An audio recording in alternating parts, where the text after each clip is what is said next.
യുഎഇയിൽ വാഹനാപകടത്തിൽ ഗുരുതര പരിക്കേറ്റ മലയാളി യുവാവിന് 11.5 കോടി രൂപയുടെ നഷ്ടപരിഹാരം. അലൈനിലുണ്ടായ അപകടത്തിൽ ശരീരം തളർന്നുപോയ മലപ്പുറം കൂരാട് സ്വദേശി ഷിഫിനാണ് യുഎഇ ഫെഡറൽ സുപ്രീം കോടതി 50 ലക്ഷം ദിർഹം നഷ്ടപരിഹാരം വിധിച്ചത്.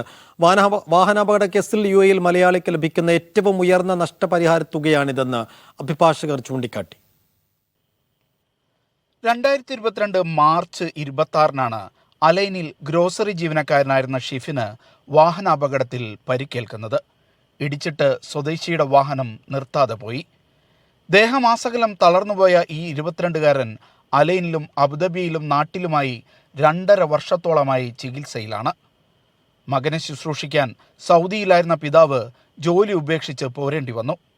ലഭിച്ച 11.5 കോടി കൊണ്ട് മകന് മികച്ച ചികിത്സ നൽകണമെന്ന് ആഗ്രഹിക്കുകയാണ് ഈ മാതാപിതാക്കൾ. വിധി വന്നപ്പോൾ നമുക്ക് എന്താ പറയുക, നമുക്ക് സന്തോഷം ഇല്ല എന്ന് പറയണില്ല, സന്തോഷം ഉണ്ടാവണം. പിന്നെ നമ്മളെ മോൻ്റെ അവസ്ഥ കാണുമ്പോൾ നമുക്കൊരു സന്തോഷമല്ല, അതാണ് നമുക്ക് പറയാല്ല കാര്യമായിട്ട്. മോനെ എണീക്കണം, അപ്പോഴേ നമുക്ക് സന്തോഷം ഉണ്ടാവും. മോനൊന്ന് ഉമ്മാന്ന് വിളിച്ചിരിക്കാൻ മതി. ആര് വേണം തുടർ ചികിത്സയ്ക്ക് ഒരു വലിയ ആശ്വാസമല്ലേ ഇത്? ഏത് രീതിയിലാണ് ചികിത്സ? ഞങ്ങൾ ചികിത്സ അവനെന്താ ചികിത്സ വേണ്ടത് അവിടേക്ക് കൊണ്ടുപോകും. അവൻ്റെ ചികിത്സക്ക് ഇപ്പോൾ അത്രയും പൈസ കിട്ടാറുമ്പോൾ നമുക്ക് ഏറ്റവും വലിയൊരിത് അത് വേണ്ടിയിട്ടാണ് ഞങ്ങൾ അത്രയും കഷ്ടപ്പെട്ട് ഇപ്പോൾ ഇവിടേക്ക് വന്നേക്കാവും. കേസൊക്കെ ക്ലോസ് ചെയ്ത് ഇത്രയും പൈസ ഇട്ട് ഞങ്ങളെ കൊണ്ട് പോകാൻ അത്രയും വലിയൊരു ചികിത്സക്കൊന്നും കഴിയാത്ത ആൾക്കാരല്ലേ. അതിൽ എനിക്ക് ഒരുപാട് അഭിമാനമുണ്ട്, സന്തോഷമുണ്ട്.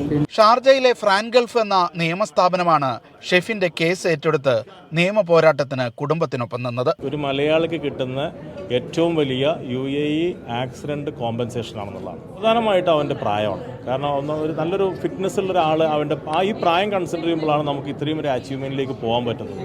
പിന്നെ അവനൊരു ഏണിംഗ് മെമ്പറാണ്.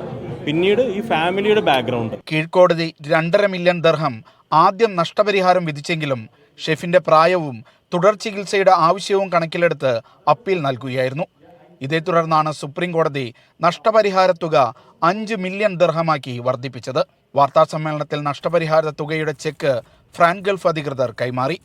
അഭിഭാഷകരായ ഈസ അനീസ്, ഫരീദ് അൽ ഹസൻ, യുസി അബ്ദുള്ള, സിഇഒ മുഹമ്മദ് ഫാസിൽ തുടങ്ങിയവർ വാർത്താസമ്മേളനത്തിൽ പങ്കെടുത്തു. Media 1 Dubai.